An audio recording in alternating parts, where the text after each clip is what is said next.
Once upon a time, AI on the job was just a sci-fi fantasy. Now it's reading x-rays, picking your next hire, even naming your latest product. Efficiency? Sure. Everyone talks about that. But what no one mentions, the way it makes us feel. Working shoulder to shoulder with something smarter, faster, and colder than we are. Forget the headlines. Beneath the hype, workers are wrestling with something messier. Curiosity laced with fear, all tangled up in resentment. It's not just about the job anymore. It's about what the job is doing to them and to each other. Let's talk about it.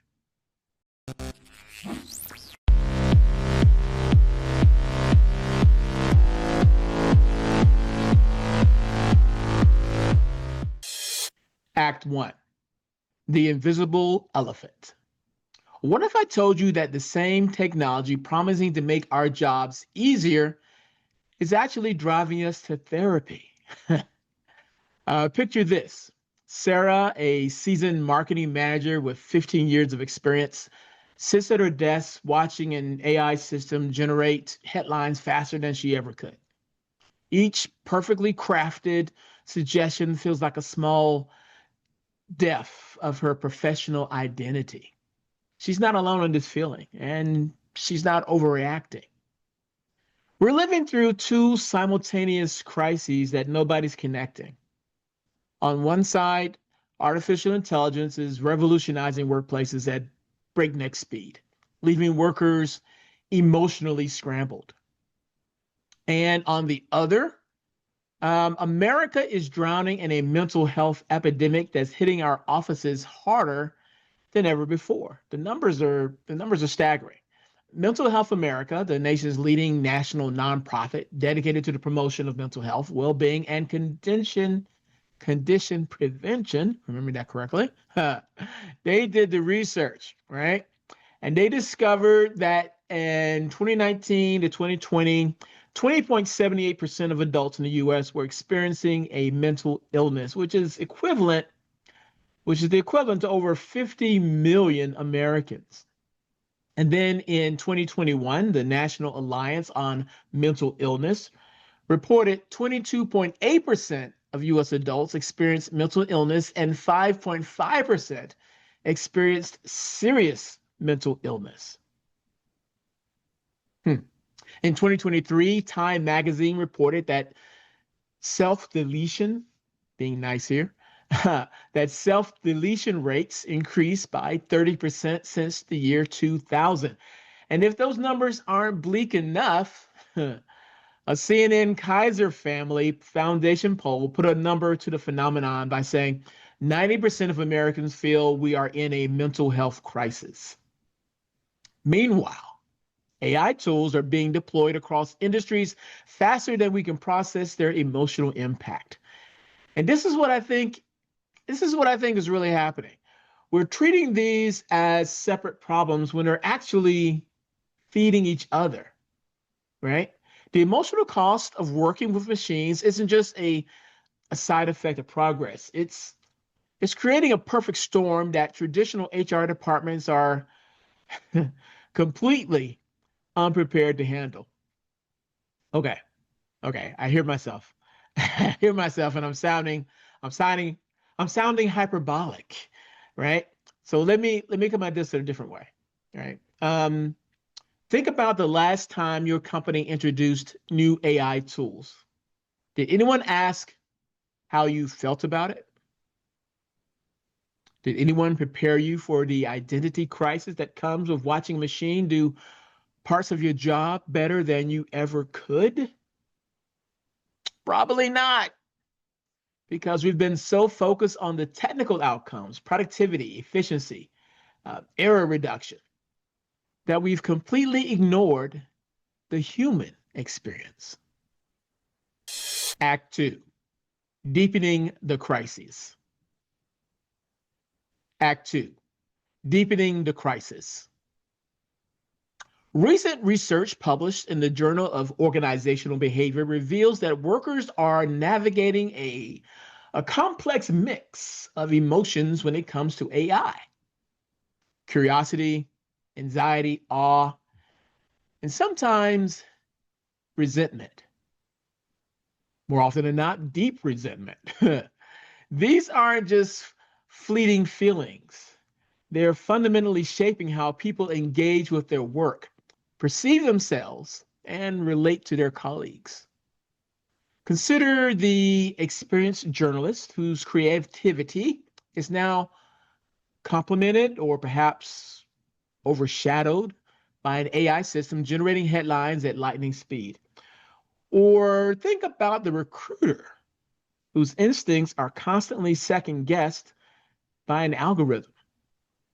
These scenarios are becoming increasingly common, and they're forcing workers to confront a fundamental question that keeps them up at night.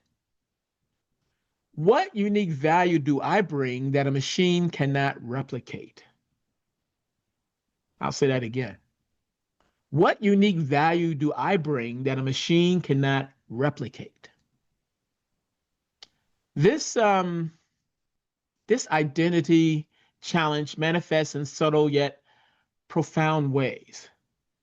Workers report feeling devalued, reduced to mere data points, or feeling like they're just a human compared to an error-proof or seemingly error-proof machine. For some people, AI serves as a catalyst for reinvention and growth. But for many others, it breeds a quiet unease that traditional employee assistance programs simply aren't equipped to address. The trust issue runs even deeper. Employees find themselves questioning whether they can trust the decisions made by AI systems, and more importantly, whether they feel safe questioning or overriding those decisions. This is especially problematic when AI systems are used to evaluate performance or make recommendations about career advancement. But perhaps the most insidious problem is what researchers are calling AI-induced change fatigue, the phrase of the day. AI-induced change fatigue. In workplaces already overwhelmed with transformations, new software, shifting roles, constant reskilling, AI can feel like yet another disruptive force in an endless parade of disruption. Workers are silently wondering, when will it end? All this change. When will I feel competent again? Hmm. This emotional fatigue manifests as disengagement, burnout, cynicism. It's not about whether the AI functions effectively. I mean, everybody knows that it does for the most part. It's about how much change individuals can absorb before they emotionally just shut down. And when they shut down, productivity plummets, turnover increases, and healthcare costs skyrocket. The gap between our technical focus and emotional reality has created a blind spot that's costing companies millions. We're implementing AI systems without considering their psychological impact, then wondering why adoption rates are low and employee satisfaction is tanking. Hmm. I shared eh, I shared a lot of doom and gloom just then. True, true, true. I did. But fear not, I have a solution. And it comes directly from the TV show, one of the greatest TV shows of all time, Star Trek: The Next Generation. I'll share it with you right after this message from my sponsor.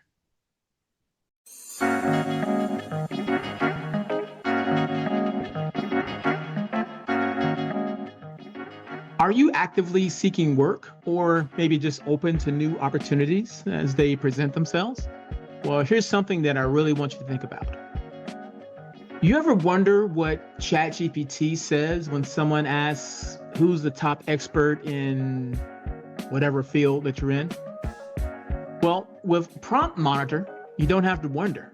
You can see it. Prompt Monitor shows you if, where, and how often your name is being mentioned by AI models. I'm talking about ChatGPT, Gemini, Perplexity, Claude, DeepSeek, and others. Why does that matter? Well, recruiters are increasingly asking AI to find talent. And if you're not being cited when they are prompting those types of questions, then you're pretty much invisible. But no worries. Here are 3 ways you can use Prompt Monitor to flip the script to your advantage. 1. Use Prompt Monitor to track your AI visibility. You can discover if your name appears in AI responses tied to your industry, skills, or achievements. 2. You can use Prompt Monitor to audit your digital footprint. If you're missing from AI mentions, it's a sign to beef up your online presence. Publish on LinkedIn, contribute to industry blogs, and optimize your bio so LLMs like ChatGPT can find and reference you. Then third, reverse engineer influence. Use Prompt Monitor to see who's being mentioned, analyze their content and backlinks, and build your authority by strategically sharing insights using similar language and getting cited by reputable sources. The future of job search isn't just about who you know, not anymore. It's about who the AI knows. Prompt Monitor helps you become the answer AI gives when opportunity knocks. Check out Prompt Monitor for free by going to the web address on the screen or click the link in the podcast description. You'll be glad you did. And now, back to the show. Act 3. This may be crazy enough to work. And in some cases, it already is. On the TV show Star Trek: The Next Generation, Counselor Deanna Troi serves as the ship's chief counselor aboard the USS Enterprise D. She provides mental health counseling, therapy, and emotional support to Starfleet personnel, helping them cope with trauma, stress, and personal issues, among other things. We should have a role like that in corporations today. Licensed therapists working directly within companies, available on site, understanding the specific challenges of that workplace culture. Sound crazy? Well, I got to tell you, it's not. And I have some case studies to prove it. Check out this quote from Fortune magazine. When AT&T opened its health and wellness clinic, complete with an on-site psychologist in February 2020, the Texas-based company had no idea just how in-demand mental and emotional health support would become. After 3 or so years of pandemic-driven isolation that dramatically worsened mental well-being and altered people's relationship with work, AT&T's in-house therapist is busier than ever. Connie Siciliano, if I'm saying that correctly, I don't know if I am, but I'm going to try it again. Connie Siciliano Avila is the lone clinical resource for employees within AT&T's downtown Dallas headquarters. Each month, roughly 1,000 employees grace her office seeking help to deal with stress in and out of the workplace, depression, anxiety, and trauma. You name it, she's likely addressed it. End quote. Now, is AT&T the only company taking mental health seriously? No. Add to that list EY, Ernst & Young, American Express, and Barclays. To quote the website Girl Boss, there's another quote. EY, formerly Ernst & Young, EY provides a range of mental health resources for its employees, including access to therapists and counseling services. The company's Healthy Minds program aims to support employees in managing their mental well-being and seeking help when needed. American Express. American Express has a long-standing employee assistance program and has hired a clinical psychologist to run the program and continuously improve its services.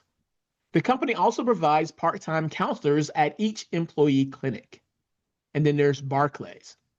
Barclays has launched various initiatives to support mental health in the workplace, including offering access to therapists and counseling services. The company has also made external commitments to normalize mental health and break the culture of silence around it. End quote.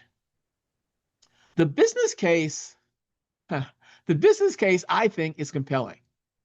Companies with corporate therapists report enhanced employee mental health, reduced barriers to seeking support, and significantly improved workplace culture. But here's the twist that most people miss. These therapists aren't just addressing general mental health issues. They're becoming specialized AI transition coaches. See that word again, that phrase again, rather. AI transition coaches, helping workers navigate the emotional landscape of human machine collaboration. The timing couldn't be better. According to the 2025 National Alliance on Mental Illness Workplace Mental Health poll, that's a mouthful, 77% of employees believe that companies have a responsibility to support their mental health at work. Go figure. As organizations look for new ways to attract higher office attendance and retain talent, an in-house therapist isn't just a nice to have. It's becoming a competitive advantage. And even as I say that, I can hear someone say, Jim, that sounds expensive. That sounds a little too personal. We're not a therapy company. And I hear that. I do. But to play the devil's advocate, the cost of not addressing AI-related workplace stress through turnover, decreased productivity, increased healthcare claims, and lost innovation, well, that far exceeds the investment in corporate therapeutic support. But hey, that's just my opinion. What's yours? I want to know.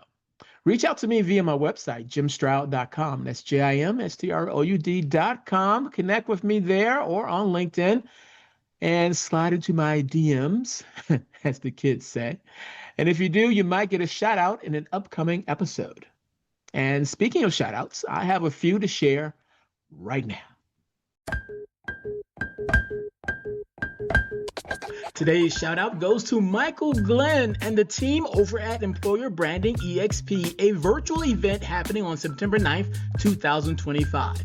This free online event is your chance to connect with the brightest minds shaping the future of employer branding. At this event, you will get the latest insights in talent strategy, recruitment marketing, employer branding, candidate experience, and people and culture. Register now for the free event at employerbrandingexp.com. Although it's free, seating is limited, so register today, right now. What are you waiting for? Do it! Do it! Register now!